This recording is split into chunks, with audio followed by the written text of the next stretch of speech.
날 구원하신 주 감사, 모든 것 주신 감사. 지난 추억이네 감사, 주 내 곁에 계신. 가사 가난했던 2019년도도 오늘이 마지막 주일입니다. 참 세월이 빠르죠. 벌써 한 해가 다 갔습니다. 마지막 주일 예배를 드리면서 돌아보니 추우나 더우나 비가 오나 눈이 오나 변함없이 지금 여러분 앉은 그 자리, 예배 자리에 앉아서 하나님 앞에 영광 돌려주셔서 참으로 감사드립니다. 여러분이 계셔서 제가 늘 설교에 최선을 다하여 준비할 수 있었고, 또 선포하면서 하나님께서 주신 사명을 새롭게 날마다 다짐하는 계기가 되었습니다. 그런 의미에서 참 감사를 드립니다. 자, 여러분 서로 이렇게 한번 인사합시다. 잘 달려왔습니다. 정말 수고 많았습니다. 네. 우리 애들도 참 수고 많았다. 자, 저를 보십시오. 바울은 오늘 본문에서 매우 안타까워하고 있습니다. 바울이 무엇을 그렇게 안타까워했을까요? 오늘 본문에 보면 바울의 안타까움이 뭔지 1절에 보면 어떤 사람들이 미혹의 영에 빠져서 귀신을 따를 것이기 때문입니다. 사람들이 미혹의 영에 빠져서 귀신을 따라갈 것이기 때문에 그게 그렇게 마음이 아픈 거예요. 여러분, 이게 바울이 자기의 어떤 주관적인 생각이었다면 잘못 생각할 수도 있는데, 이게 바울의 생각이 아니라 성령께서 바울에게 말씀해 주신 것입니다. 여러분, 성령이 거짓말을 하겠습니까? 성령께서 바울에게 장차 어떤 사람들이 미혹의 영에 유혹되어서 귀신을 따를 것이다. 여러분, 그 말을 들은 바울이 얼마나 마음이 안타깝겠습니까? 그러면 도대체 어떤 사람들이 미혹의 영에 빠져서 귀신을 따를 것인가? 그 사람이 도대체 누구냐? 오늘 말씀에 그들이 누군지 2절에 이렇게 말을 합니다. 자기 양심에 화인을 맞은 자, 이렇게 말을 합니다. 여러분, 화인이 뭡니까? 화인, 불합자, 도장인자, 불도장. 여러분, 불도장이 언제 쓰여지는가 하면 당시 주인들이 자신의 가축이나 노예의 등짝에 이 노예는, 이 가축은 나의 소유다라는 그런 의미에서 불도장을 확 찍었습니다. 시뻘건 숲에 인두 같은 이런 것들을 이렇게 달구어서 등짝에 탁 찍는 거예요.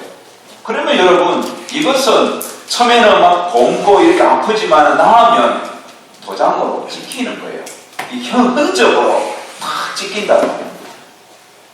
그런데 여러분, 육체에 찍힌 이 화인은 시간이 지나면 꾸덕꾸덕 굳어서 상처는 남지만은 그렇게 몸은 안 아픕니다. 시간이 지나면 그게 상처는 나고 아프지는 않은데, 오늘 여기 말씀에 보니까 미혹의 영에 빠져서 귀신을 따라가는 자들이 육체의 화인이 찍힌 자가 아니라 양심의 화인이 찍혔다, 이런 말을 합니다. 양심의 화인이 찍힌 자들이라고 말을 하죠. 양심은 여러분 매우 객관적입니다. 내 속에 있는 양심이지만은 양심을 주신 분이 하나님이세요. 그러니까 양심은요, 무엇이 옳은지 그른지 판단할 줄 압니다. 양심은 무엇이 죄인지 비질인지 아는 거예요. 무엇이 선인지 악인지 양심은 압니다. 그래서 여러분 양심의 가책을 받잖아요. 분명히 내 안에 있는 양심인데, 나의 양심인데 내 편을 드는 것이 아니라 진리 편을 드는 거예요. 옳은 편을 드는 거예요. 그래서 보통 사람들은 양심의 가책을 받습니다. 그런데 그 양심이 화인이 지키면 양심 자체가 기능을 상실하는 거예요. 양심의 기능이 상실하면 무엇이 옳은 것인지, 무엇이 잘못된 것인지 그걸 몰라요. 왼쪽으로 가는 것이 진리 길인지 오른쪽으로 가는 것이 진리 길인지 헷갈리는 거예요. 왜? 양심이 찍혔기 때문에. 미혹하는 영이 그 양심을 마비시켰기 때문인 거예요. 자, 그래서 오늘 본문에 보면 이렇게 양심이 마비된 자, 양심의 기능이 과잉지켜서 기능을 상실한 자들의 특징을 세 가지로 이야기합니다. 첫 번째로는 외식하는 자들이에요. 외식하면서 거짓말하는 자들. 외식이 뭡니까? 겉과 속이 다른 거예요. 속은 참으로 더럽고 엄난한데 겉은 윤리와 도덕적으로 아주 괜찮은 사람처럼 행동하는 것, 이게 외식이죠. 여러분, 얼굴에 표시가 잘 나는 분이 있죠. 마음이 불편하면 속에 얼굴도 막 불편한 기색이 드러나는 것. 어찌 보면 참 착한 사람이에요. 이 양심이 있는 사람이에요. 속은 온갖 누군가를 향하여 막 욕하고 막 때려 죽이고 싶은데 만나면 안녕하세요 최고입니다. 이런 사람들은 양심이 아주 지금 많이 무뎌진 사람일 거예요. 이렇게 양심에 화인 맞은 사람들은 겉과 속이 다른 외식주의자. 외식이 뭡니까? 결국은 거짓말이잖아요. 속은 안 그런데 겉은 다르게 행동하는 이 자체가 거짓이에요. 자, 두 번째, 잘 들으세요. 양심이 화인 맞아서 기능을 상실하는 자들은 어떤 모습으로 살아가느냐?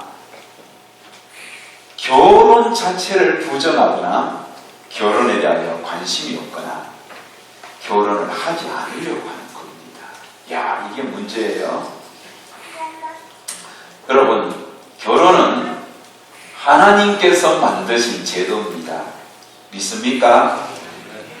아이고, 이 결혼에 별로 결혼 생활 재미가 없습니까? 대답이죠. 이게 않습니까? 결혼은 하나님께서 주신 제도임을 믿습니다. 네. 할렐루야. 네. 예.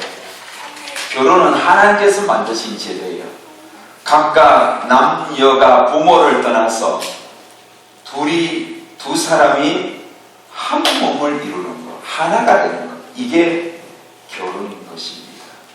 그런데 양심에 화인을 맞은 자들은 결혼을 하지 말라고. 결혼은 미친 짓이야. 결혼은 속박당하는 것이야. 뭐 때문에 결혼해? 너 돈 벌어서 열심히 여행 다니면서 너 자신을 위하여 행복하게 살아. 결혼해도 좋은 거 별로 없어. 내 결혼해서 살아보니까 너무 힘들어. 그러면서 결혼 자체를 부정하는 거예요. 여러분, 이게 양심이 화인 맞은 자의 특징이에요. 보편적으로 여러분, 특별한 경우에 있어서 하나님께서 주의 나라와 영광을 독신의 은사를 주신 분이 있습니다. 탄자니아에 복음 전하는 제가 아는 어떤 여사님은 독신이에요. 복음을 전하는 거예요. 그분이 결혼했다면 많은 제약이 있을 거예요. 그러나 지금은 자유롭게 그곳에 서서 복음을 전하는 거예요. 특별한 경우에 하나님께서 독신을 허락하시지만 모든 사람, 대부분 사람들은 하나님께서 만드신 결혼 제도에 순종해서 결혼하려고 예를 써야 되는 것입니다. 제가 아는 어떤 여전사님이 계십니다. 10년 전에 저랑 같은 교회에서 부교육자로 같은 교구를 섬긴 전도사님입니다. 그분은 좋은 대학 나왔습니다. 그리고 총신신대원 저보다 선배님입니다. 나이도 저보다 10살이나 많습니다. 제가 40대 초반에 거기서 부모 보러 있었는데 그분은 50대 초반인 여전사님이었습니다. 그 여전사님은 처녀였습니다. 결혼하지 않았습니다. 그런데 50이 넘은데도 늘 20대 청년처럼 결혼에 대한 로망이 있는 거예요. 결혼을 하고 싶어 하는 거예요. 결혼을 꼭 할 거라고 이야기하는 거예요.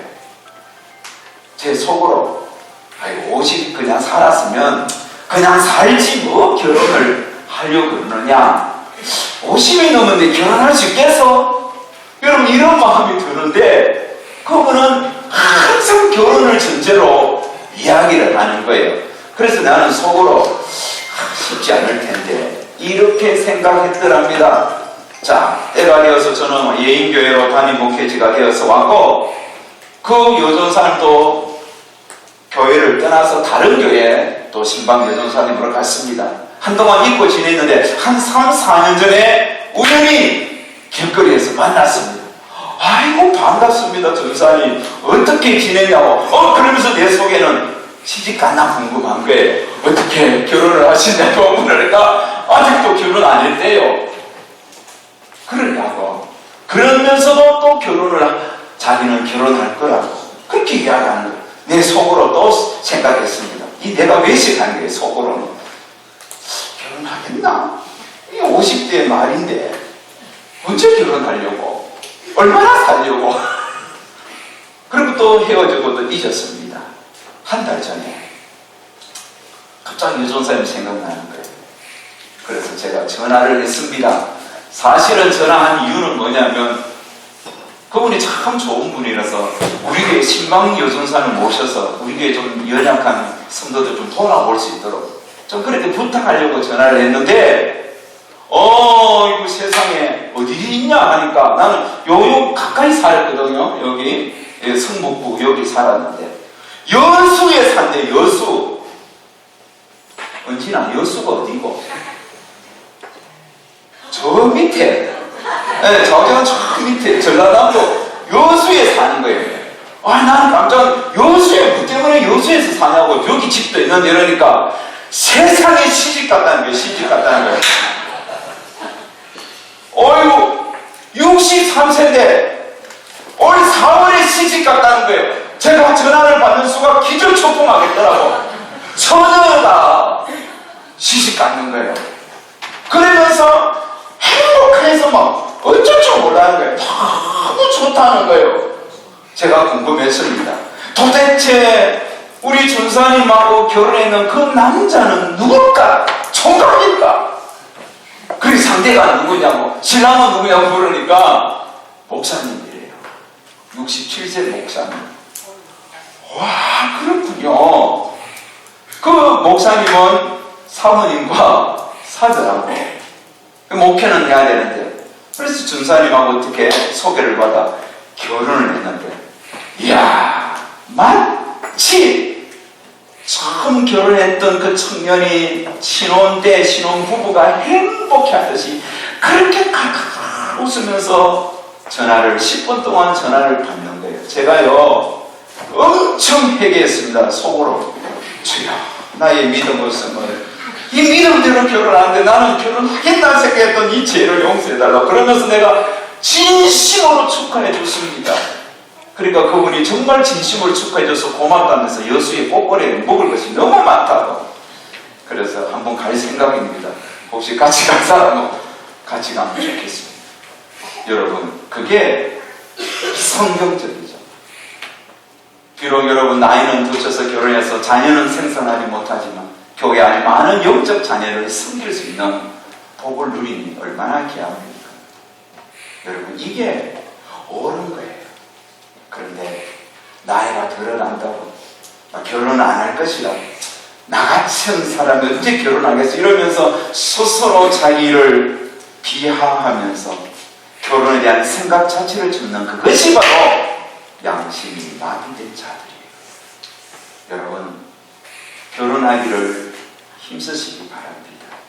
젊은 청년들 결혼을 소망하시기를 축원합니다. 축원합니다.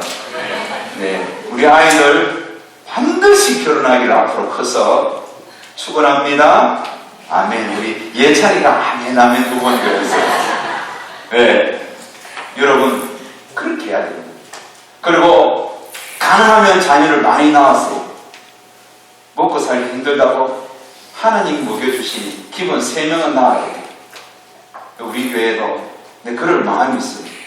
자녀를 낳으면, 아기를 낳으면 축하 금일봉을 교회에서 좀 지불해야 되겠다 이런 마음이 있어요. 국가도 좋은데 여러분 기독교인들은 반드시 결혼해야 돼요. 자녀를 많이 낳아서 그 자녀들을 말씀으로 양육해야 할 사명이고, 이게 바로 양심이 마비되지 않는 자들의 특징입니다. 자, 3번째 특징이 있습니다. 양심이 화인 맞아서 마비된 자들은 어떤 자들이냐? 음식을 가립니다. 그리고 음식을 악하다고 그럽니다. 음식은 좋은 것이 아니다.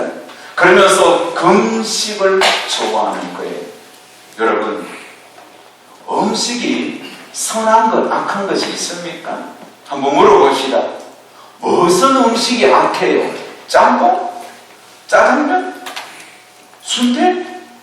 곱창? 곱창이 악하다 그러면 우리 청년들 전부 반란을 일으킵니다. 우리 청년들은 모였다 그러면 곱창을 잡사. 나는 곱창을 한 번도 제대로 먹어본 적이 없어. 왜? 청년들이 안 불러줘. 저희들끼리만 먹고. 여러분, 음식은 여러분 악한 것이 없어요. 다 하나님이 주신 것인데 다 좋은 거예요. 그런데 양심에 하인을 맞은 자들이 음식 자체도 악하다 그러면서 멀리 안 돼요.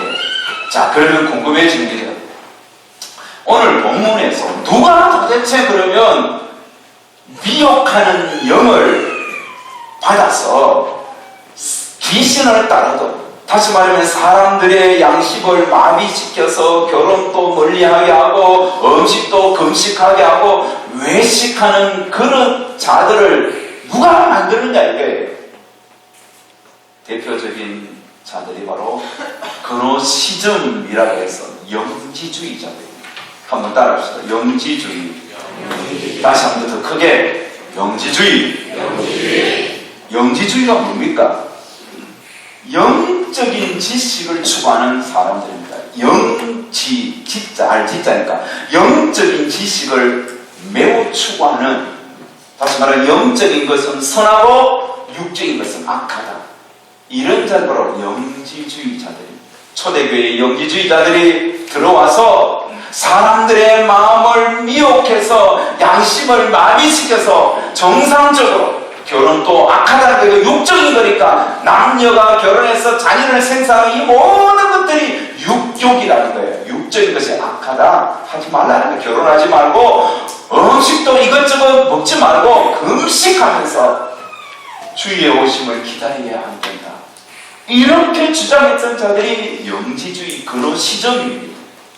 이런 자들이 교회에 들어와서 교회를 혼란케 했던 거예요. 그래서 바울이 이 영지주의 자들이 바로 미혹의 영을 받아서 귀신을 따라가는 자들이라고 오늘 말씀을 통하여 가르쳐 주는 겁니다. 자, 사랑하는 여러분, 우리가 한번 생각해 봐야 됩니다. 그렇다면 여러분, 어떻게 살아야만 양심의 화인을 피하고 귀신을 따르지 아니하고 주님을 따라가는 자가 되겠습니까? 바울은 거기에 대한 처방전도 분명히 말씀했습니다. 우리가 어떻게 해야만 양심을 지키고 하나님이 원하는 삶을 살 수 있느냐? 자, 오늘 본문에 보면 2번씩이나 반복했던 말씀이 있습니다. 그게 해답이에요. 그게 뭘까요? 그렇죠. 감사함으로 받는 거예요. 한번 따라합시다. 감사함으로 받으라. 3절에 보면 감사함으로 받을 것이니라, 4절에 보면 감사함으로 받으면, 이렇게 말을 합니다. 다시 말하면 무엇이든지 감사함으로 아멘 하시기를 축원합니다. 하나님을 믿는 여러분, 모든 음식물은 하나님이 주신 것이기에 감사함으로 받아 잡수시기 바랍니다. 물론 건강을 위해서 음식을 이렇게 가리는 것은 좋습니다만 음식 자체는 그것이 곱창이든 순대든 여러분 다 선한 거예요. 무슨 음식이든지 감사함으로 받으시기를 축원합니다. 참 진리를 아시는 여러분, 음식뿐이겠습니까? 결혼도 다 선한 것입니다. 그러니 미혼이신 분들은 하나님이 만드신 이 선한 결혼을 하려고 애쓰시기를 축원합니다. 뿐만 아니라 이미 결혼하신 분들도 여러분의 가정 자체가 하나님께서 주신 선물임을 아시고 감사함으로 여기시기를 주의 이름으로 축원합니다. 여러분, 모든 것이 하나님께서 주신 거예요. 우리의 가정도 하나님께서 주신 것이, 내 남편도, 내 아내도, 내 자녀도, 우리 부모도 하나님께로부터 왔어요. 내가 오늘 먹고 마시고 살아가는 모든 일상도 하나님께로부터 왔어요. 그러니 다 아멘, 다 감사함으로 받으시기를 바랍니다. 주일 예배를 드리면서 우리가 감사기도 하지 않습니까? 그리고 감사기도, 통성기도 끝나면 대표가 한 사람씩 와서 아이든 어른이든 매주 담당자가 감사기도를 하지. 오늘은 예찬이가 학교도 들어가지 않는 저 예찬이가 감사기도를 다 이렇게 집에서 연습해서 감사기도를 했잖아요. 저는 함께 합심 기도할 때 감사기도 하면서 꼭 기도를 반복적으로 제가 하는 기도 제목이 있습니다. 그게 뭐냐면, 주님, 감사가 내 일상이 되게 하시고 감사가 내 삶의 습관이 되게 해주십시오. 주여, 감사가 내 인생의 본질이 되게 하시고 감사가 나로 하여금 능력 있는 삶을 살게 해 주옵소서. 저는 그렇게 기도하는 거예요. 왜요? 감사만이 미혹하는 영을 피하고 마귀를 따라 귀신을 따라가는 것이 아니라 범사에 감사, 이는 그리스도 예수 안에서 너희를 향하신 하나님의 뜻이라고 말씀하신 하나님을 따라가는 삶이기 때문에 그렇게 감사하는 것입니다. 자, 사랑하는 여러분, 2019년 마지막 주일을 지금 우리는 보내고 있습니다. 올해를 여러분 어떻게 살아보셨습니까? 살아온 한 해를 돌아보십시다. 여러분의 한 해 동안 모든 여러분의 한 해 동안 살아온 삶의 환경을 감사함으로 받았습니까? 아니면 불평거리였습니까? 원망거리였습니까? 남들처럼 여러분 고급진 곳에서 만나는 음식으로 배를 채우지 못한다 할지라도 오늘 또 내게 일용할 양식 주신 하나님, 한 끼의 음식으로 나를 배불러 주신 그 하나님 앞에 얼마나 감사하며 올 한 해를 지내왔습니까? 매일매일 써야 할 돈은 많고 정말 경제적으로 너무너무 부족하여 허덕이지만 그럼에도 불구하고 이 가난한 환경 자체도 하나님께서 주신 것이기에 감사함으로 받고 그 가운데 하나님께 영광을 얼마나 돌렸습니까? 결혼도 가정도 다 하나님께서 주신 것이기에 선한 마음으로 받고 얼마나 감사하며 가정생활을 했습니까? 남편도 하나님이 주셨고 아내도 하나님이 주셨고 가난한 내 부모도 하나님이 내게 붙여주셨고 사랑하는 자녀들도 하나님이 우리 가정에 주신 기업입니다. 그러기에 우리 가정을 보면서 이 모든 것이 하나님께로부터 왔습니다 고백하며 얼마나 감사하셨습니까? 아직 결혼하지 않았지만 결혼할 배필을 주실 줄 믿고 기도하면서 얼마나 감사하면서 기다리고 있는지 기억하십시오. 감사는 미혹의 영에 빠지지 않는 힘이 될 줄 믿습니다. 감사는 여러분, 우리가 귀신을 따라가지 않도록 나를 지키는 통로가 될 줄 믿습니다. 마귀는 우리의 양심을 마비시켜서 모든 것에서 불평거리를 줍니다. 음식 앞에서도 불평거리를 주고 결혼 앞에서도 가정 앞에서도 불평거리를 주는 거예요. 결혼하지 않는 것도 불평거리예요. 결혼했는데도 지금 나이에 결혼의 삶도 불평과 원망거리입니다. 아이 나도 정말 짜증나고 불평이 나고 남편 봐도 화가 나고 짜증나고 다른 남편들은 그렇게 좋아 보이는 내 남편 왜 이럴까 비교하면서 스스로 자기 자신이 정말 불행하다고 느끼게 만드는 게 다 여러분 미혹의 영에 빠져서 그런 줄 알아야 됩니다.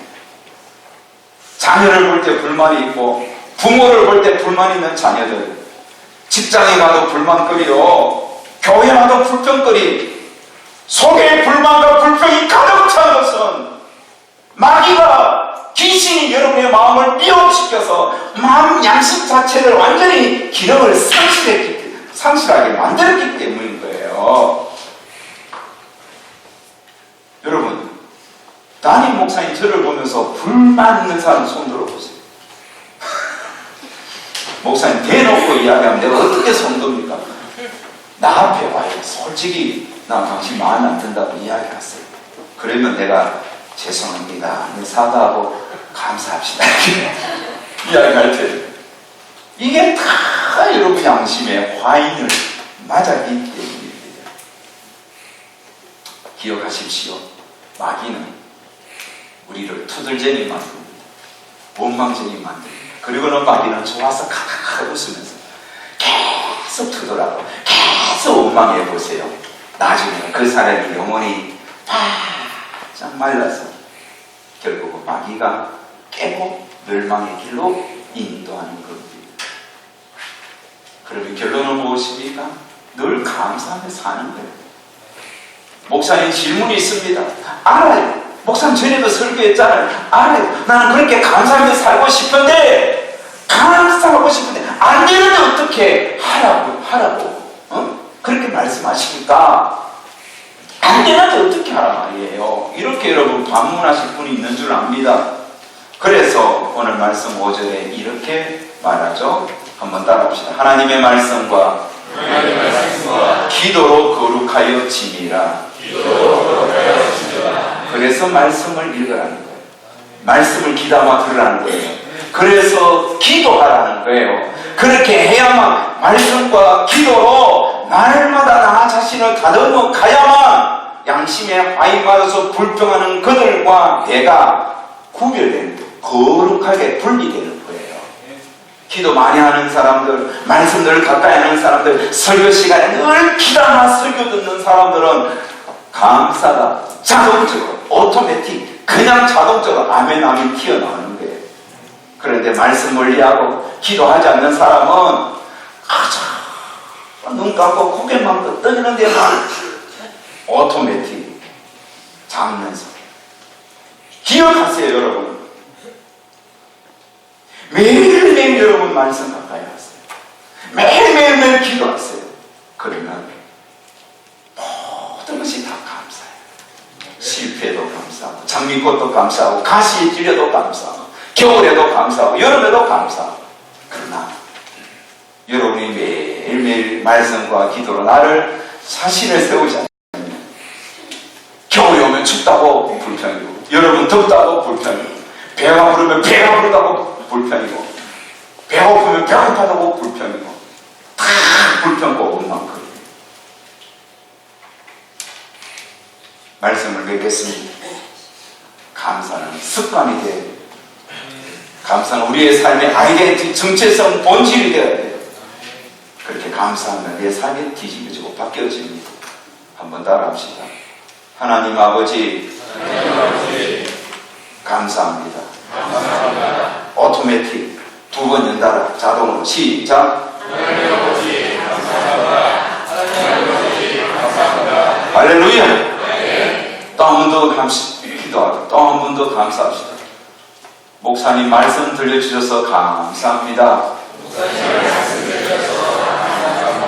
저도 여러분 말씀 들어주셔서 감사합니다. 한번 따라합시다. 옆에 성도님 보면서 함께 예배 드려주셔서 감사합니다. 자, 눈에 지금 앞에 없지만은 아버지 어머니 감사합니다. 한번 따라합시다. 시작. 아버지 어머니 감사합니다. 여러분 자식들 생각하면서 자녀들아 고마워. 시작. 자녀들아 고마워. 한 번 더 합시다. 결혼을 했든 안 했든 결혼한 사람은 결혼 배우자를 생각, 결혼 안 한 분들은 앞으로 만날 배우자 생각하면서 예찬아 따라해. 여보 감사해. 한번 따라해보세요. 시작. 여보 감사해. 네. 이렇게 사시기를 바랍니다. 자, 오늘 마지막 주일 여러분에게 숙제 하나를 드립니다. 감사는 습관이 돼요.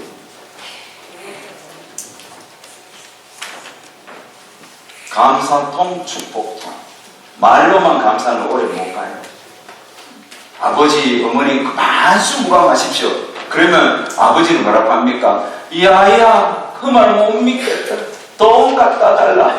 돈 10만 원씩 용돈 드리면서 그래야 되지. 그래야 그게 진짜예요. 마찬가지로 감사는 습관이 되는데, 습관이 되는 것은 여러분 감사할 때마다 하나님께 예물을 드리세요. 여기 이렇게 예물 듣는 구멍, 이게 동전 구멍이 아니거든요. 그래서 하루에 감사하면서 1,000원씩 넣든지, 우리 아이들은 동전 넣는 작은 게 있어요. 아니면 500원을 넣든지 100원을 넣든지, 아니면 어른들 일주일에 10,000원을 넣든지, 아니면 심상당을 넣든지, 그건 여러분 자유예요.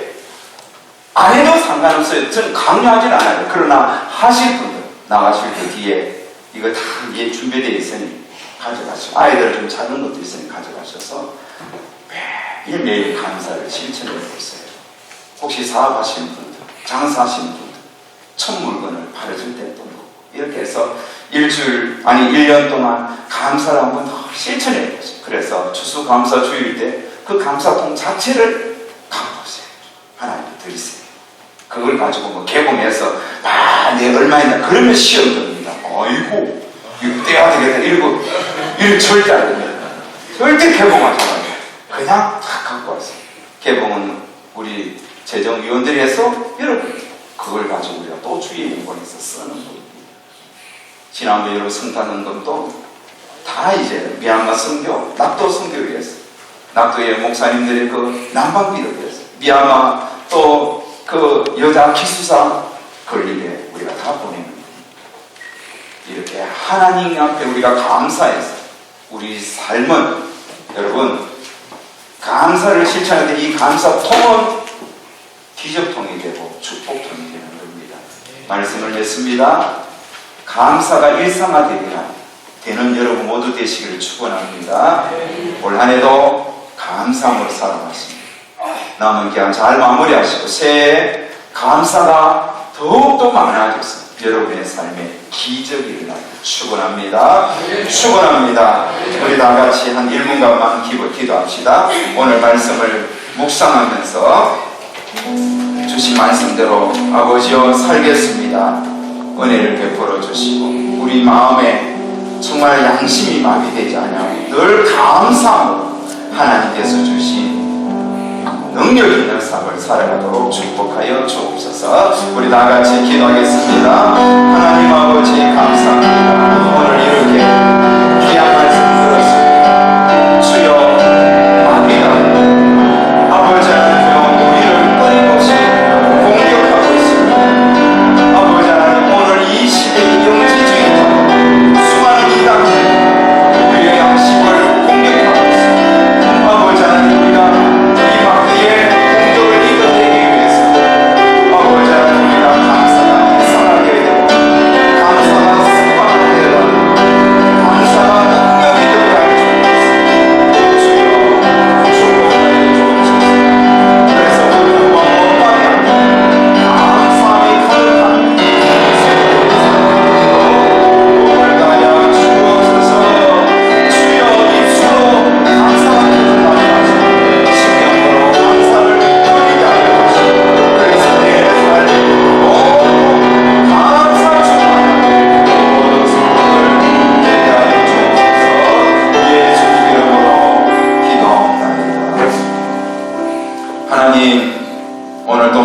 들려주신 것 감사합니다. 주여, 감사가 우리의 일상이 되게 하여 주시고 감사가 우리의 삶의 습관이 되게 하여 주옵소서. 감사가 우리의 본질이 되게 하시고 감사가 우리의 삶의 능력이 되게 하시고 감사함으로 모든 것이 합력하여 선을 이루는 복을 누리게 하여 주옵소서. 예수님의 이름으로 기도하옵나이다. 아멘.